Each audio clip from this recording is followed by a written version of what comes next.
الرسالة دي لقيادة الدعم السريع على رأسهم حميتي وعبد الرحيم دقلو. الرسالة دي لازم أن تصل إلى قيادة الدعم السريع. إخواننا في الدعم السريع الآن أصبح المشاكل كلها الآن الناس نسوها، والآن بقت المشكلة في الدعم السريع. ونحن يا جماعة من الناس الداعمين لكم، ومن الناس سمعنا كلام ما كويس، اتهمونا بأننا قتل بالرغم من إننا غايبين من السودان، واتهمونا بأننا جنجويد، واتهمونا بأننا يعني ما عندنا أصل، واتهمونا بأننا نحن كيف إنه يقودك واحد أمي.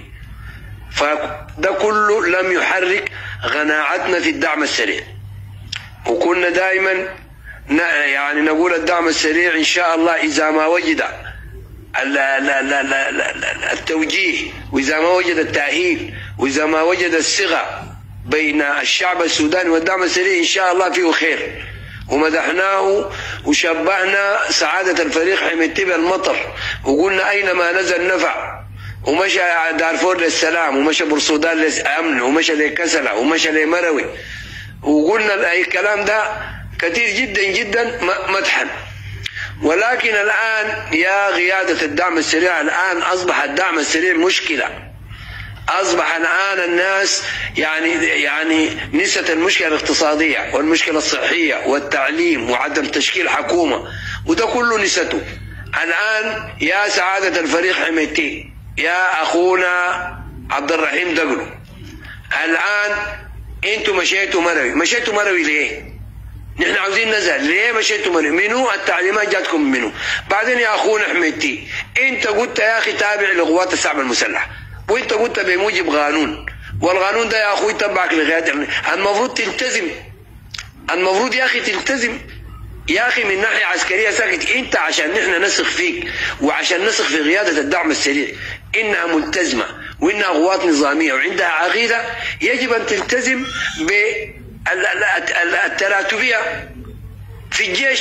يا اخي انت كيف تاخذ نفسك انك انت رجل نظامي والدعم السريع نظاميه ومن الاجهزه النظاميه وهي انشئت بموجب قانون، وتجي يا اخي تتصرف بهذه التصرفات؟ فيا سعاده الفريق حميتي، الاخوان في قياده الدعم السريع، في كابينه الدعم السريع، الكلام اللي قاعد يحصل ده والتصرفات اللي قاعده تحصل دي اذا منكم انتم تبقى مشكله. وإذا كان أنتم ما عندكم بها علم وبتتم من صغار ضباط في الصف الثاني تبقى المشكلة أكبر. فيا سعادة الفريق حميتي ويا أخونا عبد الرحيم دقلو ويا أخواننا في قيادة الدعم السريع، العقلاء منكم يا جماعة، الكلام الآن قاعد يدور ده والراشح في الأسافير وهذه العمليات وحالة التحشيد وحالة التهديد وحالة الاستعداد، يا جماعة الكلام ده ما بيجي، الكلام ده غلط. انتوا هسه كده معاملوه. نحن سؤالنا للدعم السريع، انتوا معاملوه، هل انتوا مع القحاطة؟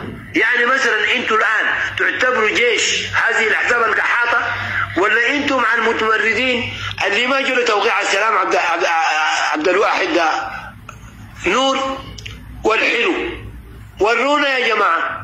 يا سعادة الفريق، لا يشبهك النفاق، لا يشبهك المراوغة، لا يشبهك التضليل. نحن يا أخي وقفنا معاك، والله دفعنا ثمن، والله شتمونا حتى في أهلنا في مناطقنا، وانت تعلم انه الرسائل الآن رسلت عليك وانت شكرتني عليها وفتحت لي الباب. فيا سعادة الفريق حميتي، يا أخي نحن والله العظيم الآن ما عندنا أي استطاعة لأنه البلد ده يتدهور ويتبشر وتقوم حرب أهلية. وإنت عارف الآن المشكلة كلها والناس دي كلها كان حركات مسلحة ما وقعت على السلام، وكان قحاطة، وكان تدخل أجنبي، كله يراهن عليك أنت بإحداث الفوضى. فعاوزين الآن يوظفوا الدعم السريع لعمل الفوضى، لإحداث الفوضى، لإيقاع العنف. فيا سعادة الفريق، أنت رجل عاقل وأنت رجل رجل ابن قبيله وانت رجل ابن وطن، ويا اخي انت يعني رجل نظامي من النظام السابق وانت عارف الحاصل الان.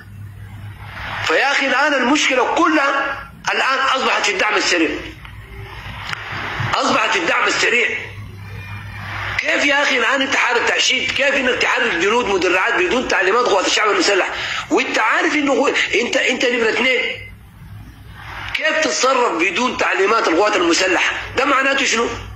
لماذا يا سعاده الفريق حميدتي واخواننا في قياده الدعم السريع لماذا هذا الاستفزاز؟ وانتم عارفين الكلام ده استفزاز بالنسبه للشعب السوداني، بالنسبه للمواطنين.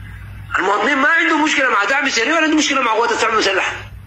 الان انتم الحاله شغالين فيها دي، انتم شغالين خارج سرب المواطن، وانتم شغالين خارج، يعني كانكم انتم عندكم حاجه معينه يعني بتبحثوا لها.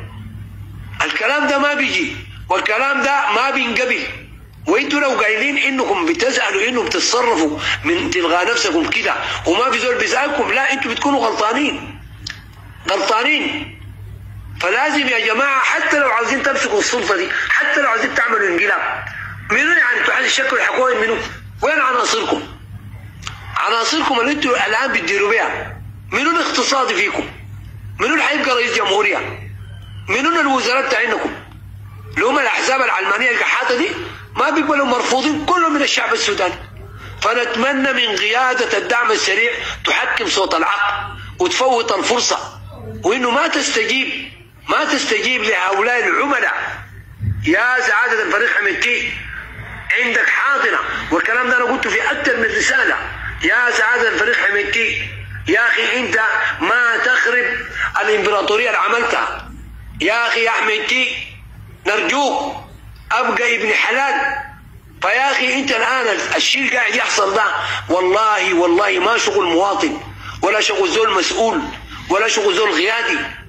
فيا اخي نحن عارفين انك انت دي ما تصرفاتك، انت دي تصرفات ياسر عرمان، لانه ياسر عرمان شان حمله ضد قوات الشعب المسلحه من سنين، من 40 سنه، وانت كنت مع قوات الشعب المسلحه وانت كنت مع الوطن. الكلام ده حذرناك منه، قلنا لك احذر من ياسر عرمان. يا اخي اطلع خليك واضح مع ناس، قول انا عاوز احكم وده برنامجي وانا خاط راسي مع كده ودي حكومتي ودي رؤيتي، ما عندنا مشكله. لكن كونها انك تقوم بهذا العمل بغدر وبنفاق وبمراوغه وبلف ودوران، الكلام ده ما بيتقبل. الكلام ده مش اخوات الشعب المسلح ما بتقبله، المواطن العادي ما بيقبله. اليوم انا سمعت لي رسائل من مروي يا سيد، البلد الان المواطن بقى زي العسكري، المواطن بقى عنده السلاح وبقى عنده العربيه وبقى عادي، بقى قناصه عادي، مواطنين ممكن يقنصوه. فيا سعادة الفريق حميدتي نتمنى انك تحكيم صوت العقل وما تخيب ظننا وما تخزلنا وما تقسم ظهرنا. نحن واقفين معاك يا حميدتي. يا سعادة الفريق حميدتي يا اخوي، انت كان رئاسة، الان انت الرجل الثاني في الدولة، انت الان نائب رئيس المجلس السيادي، ولو كان انت في مستوى قوات الشعب المسلحة او تأهيلك كان ممكن تكون رئيس المجلس السيادي.